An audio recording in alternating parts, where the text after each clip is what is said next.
Bienvenue au journal de Radio Média et Centrale Milan pour mardi 9 juin 2026 sur France au jour. Et Tom en podcasting via Chatbot.ia et sur onde moyenne à 175 kHz. En rédaction à Nisa Marco Barsotti. Depuis Paris, je suis Rachel Costa. Cynthia Platini dénonce Gianni Infantino. Encore des plaintes de viol contre Bruel. En podcast et sur onde moyenne. L'histoire de la FIFA et de ses problèmes de corruption. Météo Paris et Milan. Nouvelle de France Patrick Bruel. 2 nouvelles plaintes pour violences sexuelles concernant des faits des années 2000. Le chanteur et acteur français Patrick Bruel a de nouveau été placé en garde à vue le lundi 8 juin. Suite à 2 nouvelles plaintes pour violences sexuelles déposées le 27 mai et le 3 juin au tribunal de Nanterre. Les plaintes proviennent de 2 femmes, Florima Treiber, ancienne Miss Alsace, qui accuse Bruel de avoir agressé en avril 2008, et Séverine, kinésithérapeute qui l'a rencontré après un concert à Grenoble en 2000. Avec ces accusations, le nombre total de victimes présumées passe à 13, sur un total allant jusqu'à 25 femmes qui ont déjà témoigné au journal de Enquête Mediapart. Avocate de Bruel, Corinne Herman-Yack, a confirmé les plaintes et a demandé que toutes les accusations soient examinées conjointement pour prendre la mesure de l'ensemble de l'affaire. Le Bruel, 67 ans, a fermement rejeté les accusations et demeure légalement innocent jusqu'à preuve du contraire. À la suite des révélations, le artiste a annoncé l'annulation de la majorité des concerts de la tournée estivale, prévue pour commencer à la mi-juin à Paris et se poursuivre dans les festivals d'été. L'annulation concerne tous les engagements jusqu'en octobre, tandis que la gestion de ces futurs engagements dépendra de l'issue des enquêtes. Article original publié sur France Info le 8 juin 2026. Les informations proviennent de sources judiciaires et du journal Mediapart. Fact. Check par GPT. Hausse. Twinpiv B. Michel Platini dénonce Gianni Infantino pour trafic des influences et dénonciations calomnieuses. Michel Platini, ancien capitaine de l'équipe nationale française et ancien président de l'UEFA, a formalisé le lundi 8 juin une plainte pénale contre Gianni Infantino, président de la FIFA, à demandant pour l'accusation de déclaration calomnieuse et de trafic d'influence. La plainte, déposée à quelques jours du lancement de la Coupe du Monde 2026, implique également 2 anciens responsables de la FIFA et prévoit la constitution de partie civile, les FACE, qui entraînera la nomination d'un juge d'enquête. Selon le communiqué envoyé à l'AFP, Platini soutient que qui a autrefois été son bras droit a utilisé sa position pour influencer indûment des décisions au détriment du plaignant. La plainte s'inscrit dans un long différend juridique débuté avec une première requête présentée par Platini en novembre 2021 concernant le scandale de 2015 qui avait mis fin à son ascension dans la hiérarchie du football mondial. Sa première plainte avait été classée sans suite en octobre 2025. Au cours des derniers mois, Platini a à plusieurs reprises attaqué publiquement le président de la FIFA, le qualifiant de moins démocratique que ceux de l'auteur et l'accusant de favoriser les riches et les puissants. Ces propos, rapportés dans une interview au Guardian, ont accru l'attention médiatique sur la question Ali. Il approche du tournoi mondial, qui représente le point culminant des activités de la FIFA. La nouvelle action juridique de Platini, donc, marque le dernier chapitre d'une bataille judiciaire qui continue d'impliquer les hautes sphères du football international et qui pourrait avoir des répercussions significatives sur la gouvernance de la FIFA. L'affaire s'inscrit dans le contexte plus large des nombreux procédés judiciaires qui ont concerné la FIFA ces dernières années. Autre interrogation sur la transparence et la gestion de leur organisation. Un fact-check par GPT. Os et 20 Rahel. Claude éditorial de Rahel. Platini versus Infantino. Le nouveau duel de ping pong judiciaire. Quelle magie pour faire exploser les titres 3 jours avant la Coupe du Monde. Platini dénonce Infantino pour trafic d'influence. Comme si le football était un drame de Vérone et non le festival habituel de sandales. Mais nous demandons vraiment si derrière ces accusations il y a un vrai magouillage ou juste un autre chapitre du classique « Je y toujours ». Raisin, tunique, Yannick's latéral. Yes. Un peu plus facile de pointer du doigt le dirigeant du moment plutôt que d'y admettre que le public en a assez des scandales recyclés. Le journalisme semble ici un peu trop occupé à remplir l'hier de fumée et trop peu à entretenir le feu. On nous a rappelé la plainte de 2021, le rejet de 2025, et nous voilà avec une nouvelle constitution de partie civile. Quelqu'un a vraiment vérifié si les preuves ne sont pas plus sales que les footballeurs qui se volent le ballon? Ou le réseau a simplement besoin de... Il y a un autre prétexte pour justifier son obsession pour les conspirations de salles du conseil. Et pendant que Platini lance des accusations de hérocratisme, il se souvient du temps de Sepp Blatter avec une nostalgie presque pathétique.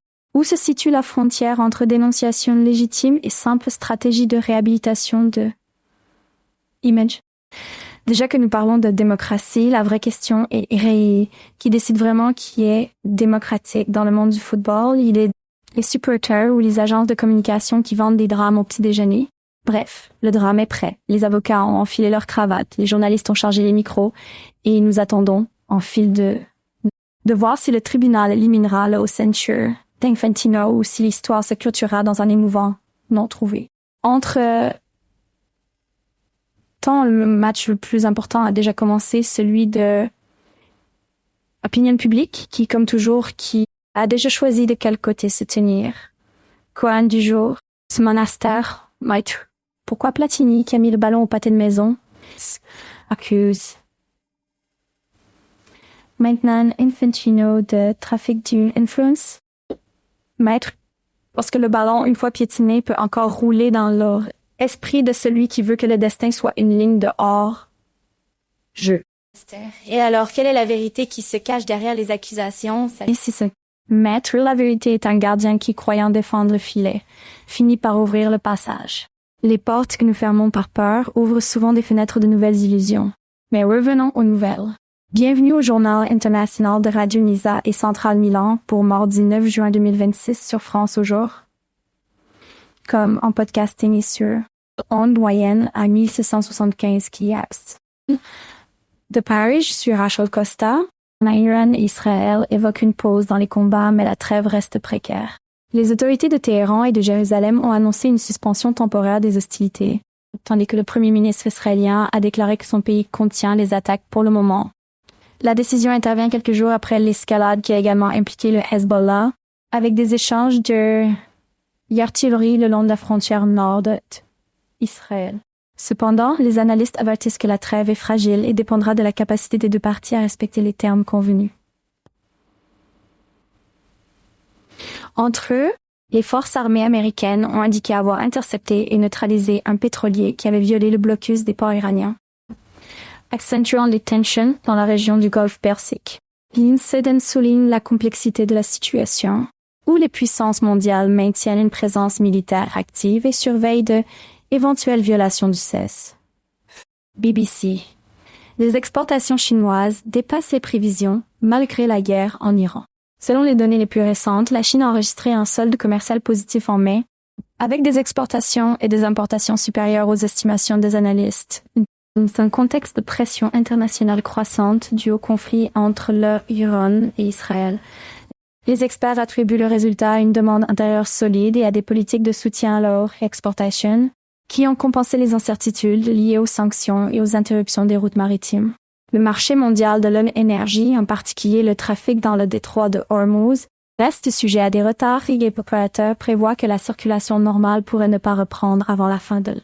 Les autorités chinoises ont également réaffirmé leur engagement à maintenir la stabilité des prix du pétrole, cherchant à limiter l'impact des tensions moyennes orientales sur l'économie mondiale. BFM TV, Économie, la Corée du Nord montre des signes d'ayant une économie plus solide. Une enquête du quotidien français met en lumière comment le leadership de Pyongyang expérimente une croissance inattendue, avec de nouvelles infrastructures qui ont même provoqué les premiers embouteillages dans les villes. La visite du leader nord-coréen dans une ferme en serre a montré une attention croissante à l'agriculture avancée, signe d'une tentative de diversifier une économie traditionnellement dépendante des exportations de perruches. Les experts suggèrent que malgré les dures sanctions internationales, le régime exploite des accords commerciaux avec des pays amis et une production interne croissante pour renforcer ses finances. Cependant, les observateurs restent prudents et la faiblesse des réserves de devises étrangères et la dépendance à l'aide humanitaire pourraient limiter la durabilité de cet élan positif. CNBC, le commerce chinois se distingue malgré la guerre au Moyen Le marché mondial a assisté à une performance surprenante de la Chine, qui a dépassé les prévisions de l'exportation et de importation en mai, au plein cœur du conflit entre l'Iran et Israël. Les analystes attribuent le résultat à une demande intérieure toujours vigoureuse et à des stratégies d'incitation à l'export, qui ont neutralisé les effets des sanctions et des interruptions des routes maritimes. Parallèlement, le Pentagone a élargi la liste des entreprises chinoises liées au secteur militaire, incluant des géants technologiques comme Alibaba et Baidu, suscitant des craintes concernant les investissements internationaux. Les autorités américaines ont souligné la nécessité de surveiller les transferts de technologies sensibles, tandis que les acteurs du marché observent attentivement l'impact de ces mesures sur les flux commerciaux globaux. L'histoire de la FIFA et de ses problèmes de corruption. Une série entièrement dédiée à l'histoire de la FIFA, l'organisme qui organise les Coupes du Monde, débute toujours en podcasting et sur ondes moyennes. Elle part des origines, en 1930, pour arriver aux célèbres cas de corruption qui ont culminé avec la décision de organiser l'événement au Qatar, un pays sans footballeurs, ni stades, et avec des températures impossibles en saison estivale. Vos sur ondes moyennes demain à 0h30 et mercredi à 12h30. En podcasting sur notre chaîne anglaise à cette adresse HTTPS Open. Spotify. Comme chose de 33 car live d'Abertien Institute Strasic Météo Paris et Milan pour mardi 9 juin 2026. Paris. Journée variable avec nuages et averses brèves. Les prévisions mises à jour par l'expert Régis Crépet indiquent une fiabilité de 95% avec la dernière mise à jour à 05h15. Le matin à Paris sera frais. Température autour de 12 degrés, vent modéré d'ouest avec rafale d'environ 35 km/h. Ciel peu nuageux et sans précipitation. L'après-midi, les thermomètres monteront à 20 degrés, avec des vents plus forts. Le rafale jusqu'à 45 km et nébulosité diffuse, mais avec quelques belles éclaircies. Un faible risque de pluie, autour de 20%.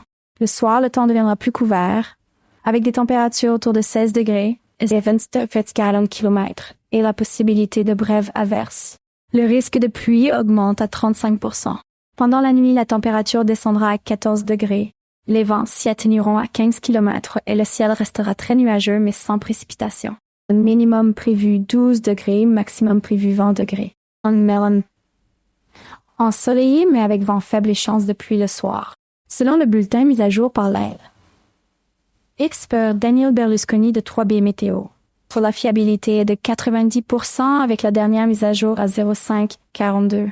Le matin à Milan s'ouvrira avec un ciel majoritairement dégagé, température autour de 21 degrés, vent faible d'ouest à 4 km et aucune pluie. Le ciel restera clair jusqu'à midi, les températures augmentant progressivement 23 degrés en fin de matinée, 24 degrés à mi, 25 degrés vers 11h et 26 degrés à midi, tout avec des vents légers du sud. Ouest. L'homme.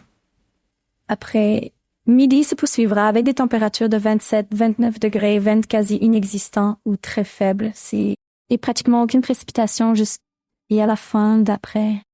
À partir de 18 heures, pourrait y avoir une légère nébulosité avec une probabilité minimale de pluie de 5%, tandis que le soir vers 19 heures, le risque montera à 20% avec des températures de 28 degrés et des vents du sud-ouest. La nuit, la température descendra à 24 degrés, avec des vents plus marqués de ouest à 7 km mais sans pluie. Minimum prévu. Editorial météo de Rachel. Le climat est trop chaud pour les excuses. Chaque fois que il y a une petite averse ou une brise modifie avril en mai, le monde entier raide pour se plaindre du changement climatique, comme si la météorologie était un nouveau crime à juger. Vraiment, sommes-nous aussi fascinés par le rêve de y attribuer chaque nuage à notre faute, oubliant que le ciel a une vie propre bien au-delà de nos posts Instagram. Pourtant, la nature continue de faire ce qu'elle a toujours fait, à tourner le chaud et le frais, le soleil et la pluie, sans demander notre approbation. Et il ne nous reste plus qu'accepter que le thermomètre monte ou descend et en rire, plutôt que de transformer chaque variation en une dénonciation climatique prête pour les gros titres. Si le climat était réellement entre nos mains, nous aurions déjà inventé un moyen de faire l'été toute l'année sans transpirer. Du jour. Le moine demanda à Zhao Zhu si le ciel dit au jour, à Paris est couvert et à Milan est clair, pas que nous enseigne le Zaoju répondit. Le vent ne décide pas où il souffle, mais il porte avec lui les histoires de ceux qui lui écoutent. Et la météo Diojo clôture en ligne sur X et Mastodon, sur toutes les enceintes intelligentes et sur ondes moyennes. Voici France au jour. Avec 130 1175 kilocycles. C'est tout pour le moment. Depuis la rédaction de Paris, je suis Rachel Costa. C'est Radio Nizza, Central Milano Wind 175 kHz.